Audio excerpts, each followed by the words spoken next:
اس گندے ماحول کو چھوڑ کے غار میں نہیں مسجد میں پناہ لوگے اور پھر وہاں جا کے سو گے بھی اور تلاوت بھی اور تہجد بھی اور نفل بھی اور دعوت بھی اور ذکر بھی اذکار بھی. بتاؤ اللہ ہمارے کام کیسے بنائے گا؟ میرے پیارو ہم کرکٹرز ہم لالچی ہوتے ہیں, ہم پیسے کے لیے ملک کے لیے بھی کھیلتے تھے لیکن بغیر پیسے کے لیے وقت ضائع کرنا یہ گناہ میں شامل ہو جائے گا.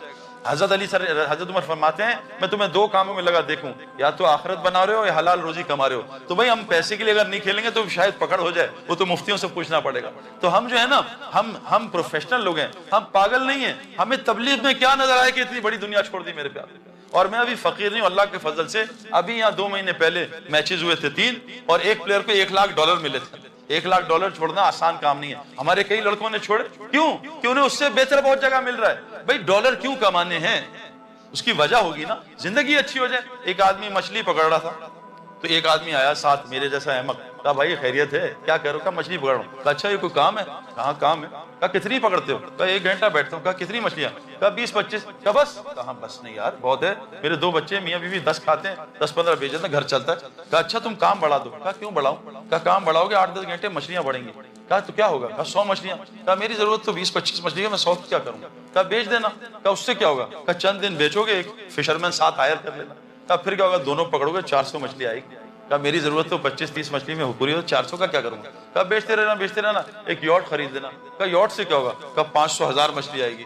کہا میری ضرورت تو 20-25 مچھلی میں ہو رہی ہے, میں 1000 کا کیا کروں گا؟ کہا اس کو بیچ دینا, ایک گھر بنانا, AC لگانا, بیڈ روم بنانا, زبردست بیڈ. کہا پھر کیا ہوگا؟ کہا پھر جب بیٹھے گا بڑی زبردست نیند آئے گی. اور رکھ کے ایک منہ پہ چماٹ مارا, کیونکہ ابھی بھی سو رہا ہوں, تو نے اتنا لمبا پروگرام مجھے سونے کا, ابھی سوئی تو رہا ہوں, اتنا لمبا پروگرام 10 گھنٹے 12 گھنٹے دبئی چائنا, کیا کرنا ہے؟ کھانا اور پکانا. اس کے لیے اتنی محنت میرے پیارے.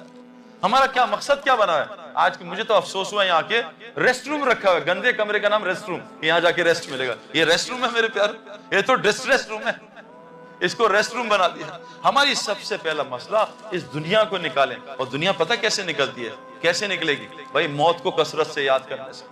میرے ایک دوست کو میں ملا کئی سال بعد, اتنی بڑی داڑھی, اتنی بڑی پگڑی, گھر سے ٹی وی غائب, تصویریں غائب. میں نے کہا بھائی کیا ہوا, خیریت ہے؟ کہ اللہ نے فضل کر دیا. میں کہا بھائی یہ تو 2020 فضل ہوا ہے, اتنا ٹربو فضل میں نے نہیں دیکھا, کوئی اور چکر ہے. کہتا سعید بھائی آپ صحیح کہہ رہے ہیں, میرے سر میں شدید درد تھا اور درد ہوا تو میں دوائی کہیں صحیح ہوا, ڈاکٹر کے پاس گیا, برین اسکین کرایا تو ٹیومر نکلا. ڈاکٹر نے کہا 6 مہینے بعد مر جاؤ گے. اور میں نے کہا یا اللہ بس اللہ اکبر, داڑھی ساری ریزر پھینک دیا, جلا دی. اے اللہ آئندہ داڑھی نہیں کاٹوں گا, یا اللہ ٹوپی کبھی نہیں اتاروں گا, یا اللہ نماز, تہجد, حج فرض, رمضان میں روزے پورے, اور ہر مہینے 2 عمرے, بچیوں کی شادیاں, ہسپتال کو پیسے, مدرسوں کو پیسے. کہا سعید بھائی جتنے پیسے دیے جاؤں وہ 10 گنا. میں نے کہا یہ کہاں سے آ رہے ہیں, میں تو مرنے والا ہوں. تو کہا قرآن نے بتایا 1 دو گے اللہ 10 گنا دیں گے. لو جی اب 6 مہینے گزر گئے, میں ٹھیک ہو گیا, 7 مہینے 8 مہینے. میں کہا اللہ کیا ہو گیا, میں تو مرنے والا تھا. میں ڈرا میں نے 2-3 لاکھ روپے صدقہ دیا, 2-4 نفل پڑھنے گا, اللہ بچا لینا. ڈاکٹر کے پاس گیا, چیک اپ ہوا, ٹیومر تھا ہی نہیں. تو ڈاکٹر سے میں نے کہا کیا ہوا؟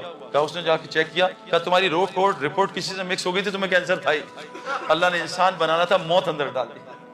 اگر ابھی آ کے اسرائیل کہتے ہیں کل مرنا ہے, کل آنا ہے تمہیں لینے, تو آدمی جائے گا گھر, 1 منٹ ذرا بیوی سے ذرا باتیں کرو. نہیں بھائی یا اللہ بس سجدے میں لے لینا, بس سجدے. میرے پیارو ہم موت کو بھول گئے. حضور صلی اللہ علیہ وسلم نے کیا فرمایا, جو دن میں 25 دفعہ موت کو یاد کرے گا اس دن مر گیا, اللہ شہیدوں کی موت اس کو دے گا. موت کو کثرت سے یاد کرنے سے دل کا رسٹ اترتا ہے, دل رسٹ ہو جاتا ہے جیسے لوہے کو پانی لگنے سے. اس کا رسٹ کیسے اترتا ہے؟ موت کو یاد کرنے سے اور قرآن کی کثرت سے تلاوت کرنے سے. ہمارا دوسرا دشمن کون ہے؟ شین یعنی شیطان.